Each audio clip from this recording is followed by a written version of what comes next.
नमस्ते, राधे राधे। उम्मीद करते हैं सब लोग अच्छे होंगे, अपनी स्टडी अच्छे से कंप्लीट कर रहे होंगे। हमने आपको MS DOS 5 चैप्टर लगभग कंप्लीट करा दिया है। 5 चैप्टर में हमने आपकी काफी हेडिंग कंप्लीट कराई है। हमने आपको स्ट्रक्चर पढ़ाया, लिनक्स पढ़ाया, MS DOS पढ़ाया, MS DOS की कमांड पढ़ाई कि MS DOS कमांड बेस होता है। तो हमने इसमें बताया कि कमांड देके कैसे यूज करते हैं।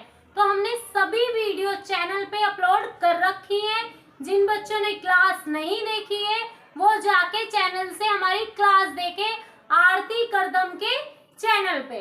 तो आज का आपका टॉपिक होने वाला है फाइल सिस्टम। फाइल सिस्टम है क्या चीज? तो आज का आपका टॉपिक है फाइल सिस्टम। लाइनिक्स का फाइल सिस्टम, हम लाइनिक्स पढ़ रहे हैं तो उसका फाइल सिस्टम कैसा होना चाहिए। लगभग ये MS ऑफिस से ही मिलता जुलता होता है। MS ऑफिस से मिलता जुलता होता है। इसमें थोड़ी कंडीशन जो है वो अलग है। तो आज हम यही चीज आपको बताएंगे। लाइनिक्स का फाइल सिस्टम MS DOS के फाइल सिस्टम से मिलता जुलता है। इसमें भी कंप्यूटर पे स्टोर की गई समस्त सूचनाएं हमें दिखाई देती है। हमारे जो लिनक्स में है इसमें भी जो हम सूचनाएं सेव करते हैं अपने फोल्डर में या फाइल में दिखाई देती है, ऐसी हमें लिनक्स में दिखाई देती है। व्यवस्थित रखा जाता है। फाइलों में डायरेक्टरी के अनुसार व्यवस्थित किया जाता है। इसमें डायरेक्टरी के साथ व्यवस्थित किया जाता है। किसी डायरेक्टरी में फाइलें तथा अन्य डायरेक्टरी हो सकती है। अब इसका सिस्टम क्या है? इसमें दो चीज होती है, एक डायरेक्टरी, एक उप डायरेक्टरी। तो डायरेक्टरी उप डायरेक्टरी थोड़ा चीज अलग है। इसमें सबसे ऊपर की डायरेक्टरी को रूट डायरेक्टरी कहते हैं। जो सबसे ऊपर की डायरेक्टरी होती है उसे क्या कहते हैं? रूट डायरेक्टरी कहते हैं। एंड इसका कोई नाम नहीं होता। इसका जो रूट डायरेक्टरी होती है इसका कोई नाम नहीं होता रूट डायरेक्टरी का, और ये सबसे ऊपर होती है। अब हम इसे पहचानेंगे कैसे? इसमें एक सिलेक्ट से व्यक्त किया जाता है। क्या? एक सिलेक्ट से। तो इस तरीके से ये सिलेक्ट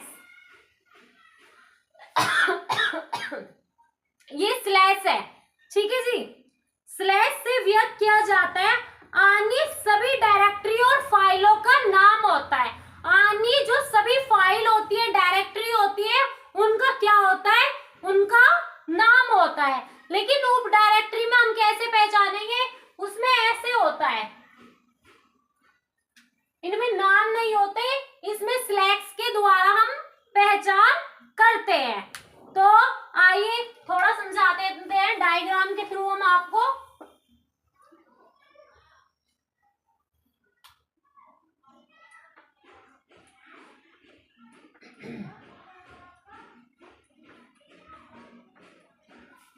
ठीक है, कॉन्सेप्ट मैप के जरिए हम थोड़ा थोड़ा सा आपको समझा देते हैं, आपको अच्छे से समझ में आ जाएगा।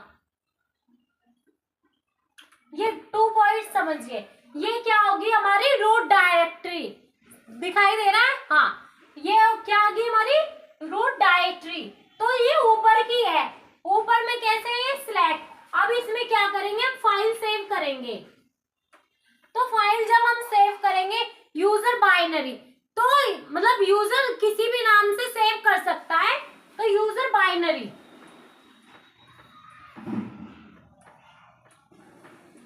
आप सभी को तो पता होगा कि कंप्यूटर की लैंग्वेज क्या होती है। कंप्यूटर किस लैंग्वेज को समझता है? बाइनरी 0-1। कंप्यूटर 0-1 बाइनरी लैंग्वेज को समझता है। जब वो हम जो देखना चाहते हैं, जैसे आरती लिखा, तो अपने अंदर प्रोसेस किएगा, बाइनरी नंबर में कन्वर्ट करेगा, तब वो हमें दिखाई देगा आरती, ARTI। तो ये हमारी रूट डायरेक्टरी है। उप डायरेक्टरी भी से बोलते हैं, और यूजर बाइनरी। तो यूजर आप हुए तो आप किसी भी नाम से उसको सेव कर सकते हैं। एंड ये क्या है, डिवाइस फाइल, डिवाइस फाइल्स। तो ये कॉन्सेप्ट मैप के जरिए कि रूट डायरेक्टरी कैसी होती है एंड किसी भी फाइल को सेव करके हम कोई भी नाम दे सकते हैं। सभी फाइलें और डायरेक्टरी और रूट डायरेक्टरी से जुड़ी होती हैं। तो समझ में आया, सभी फाइलें रूट डायरेक्टरी से जुड़ी होती हैं। अब पढ़ते हैं, एक नोट बताना चाहते हैं हम आपको थोड़ा सा। लाइनिक्स में किसी फाइल का पूरा संदर्भ उसके साथ पाथ, उसमें जब हम डायरेक्टली लाइनिक्स में हम जब काम करते हैं तो उसमें एक पाथ होता है, PATH। इसकी बहुत आवश्यकता पड़ती है लिनक्स में, तो हम आपको यही चीज समझाते हैं। हाँ जी, लाइनिक्स में किसी फाइल या पूरे संदर्भ उसके साथ पाथ के साथ दिया जाता है। रूट डायरेक्टरी से किसी फाइल तक पहुंचाने में जिन जिन डायरेक्टरी से होकर जाना पड़ता है उस फाइल को पाथ उन सबकी सूची देता है, जिन्हें सिलेक्ट से अलग किया जाता है। जिन्हें क्या किया जाता है, सिलेक्ट से अलग किया जाता है। तो वो काम कौन करता है, वो कार्य कौन करता है आपका, वो कार्य करता है पाथ, PATH। तो इसकी बहुत आवश्यकता पड़ती है लिनक्स में। तो ये क्वेश्चन भी पूछा जाएगा आपसे, हम जब आपको क्वेश्चन आंसर समझाएंगे, बताएंगे, आपको पूरी PDF क्वेश्चन आंसर की देंगे आपके एग्जाम के लिए। बहुत महत्वपूर्ण टॉपिक है ये। तो जब आपको अच्छे से समझ में आ जाएगा कि पाथ क्या चीज है, वो सिलेक्ट हटा के कैसे सूची बनाता है ना। तो रूट डायरेक्टरी हमने आपको बताई, उप डायरेक्टरी हमने आपको बताई, रूट डायरेक्टरी। एक बार और सुनिए, रूट डायरेक्टरी। रूट डायरेक्टरी किसी एक फाइल के अतिरिक्त फाइल तक पहुंचाने में जिन जिन डायरेक्टरी से होकर जाना पड़ता है उन सभी सूची को उस फाइल के साथ पाथ कहते हैं। तो ये कायमा आया हमारा रूट डायरेक्टरी में, रूट डायरेक्टरी। एंड उप डायरेक्टरी को सब डायरेक्टरी भी कहते हैं। रूट डायरेक्टरी को कई उप डायरेक्टरी से विभाजित किया जाता है। इन सभी डायरेक्टरी में अलग अलग प्रकार की विशेष फाइलें होती हैं। तो ये जो आपका उप डायरेक्टरी है, इसमें कई प्रकार की फाइल होती है। जैसे हमने ए नाम की फाइल सेव कर दी, बी नाम की फाइल सेव कर दी, सीमा के नाम की, ज्योति रानी के नाम की फाइल सेव कर दी। तो इसमें कई प्रकार की फाइल होती हैं। जैसे रिज्यूम बनाया, रिज्यूम की फाइल, बायोडाटा बनाया, बायोडाटा की फाइल, एंड हमने काफी बिलिंग का काम कर रहे हैं, अटेंडेंस शीट बना रहे हैं, उनकी तो काफी फाइल होती है उप डायरेक्टरी में। सिलेक्ट बिन डायरेक्टरी, इस डायरेक्टरी में लाइनिक्स ऑपरेटिंग सिस्टम में उपलब्ध आदेश या यूटिलिटी स्टोर किए जाते हैं। जैसे CP, CAT, PWD, इस शॉर्ट डेट कमांड आदि सभी आदेश फाइलें यूटिलिटी बाइनरी के फॉर्मेट में होते हैं, इसलिए इसमें बिन डायरेक्टरी में रखा जाता है। जब हम आपको कमांड प्रॉम्प्ट में ये बना के दिखाएंगे, जब आपको अच्छे से पता लगेगा कि सिलेक्ट बिन करके हमने फाइल बनाई, फिर CD ... करके हमने वो फाइल देखी, फिर PWD से ये हुआ, सॉर्ट ये हुआ, तो आपको अच्छे से एक्सप्लेनेशन हमारा समझ में आ जाएगा। तो हमने आपको रूट डायरेक्टरी पढ़ाई एंड सब डायरेक्टरी हमने आपको पढ़ाई। फाइल सिस्टम में Linux root directory and sub directory हमने आपको समझाया अच्छे से। तो बाकी हम इसका जो भी डाउट आपके बच्चों के अंदर आ रहे हैं कमांड प्रॉम्प्ट के लिए लेके, तो हम वो जब प्रैक्टिकल आपको पढ़ाएंगे, समझाएंगे, तब वो सारे डाउट आपके क्लियर हो जाएंगे। तो आपका लगभग चैप्टर कंप्लीट हो गया है। अब इस चैप्टर में कुछ नहीं बचा। हमने आपको कमांड बताई है काफी। फाइल एक्सेस अनुमति, फाइल को एक्सेस अनुमति कैसे करते हैं, लाइनक्स में किसी फाइल को विभिन्न प्रकार से एक्सेस करके अनुमति दी जाती है।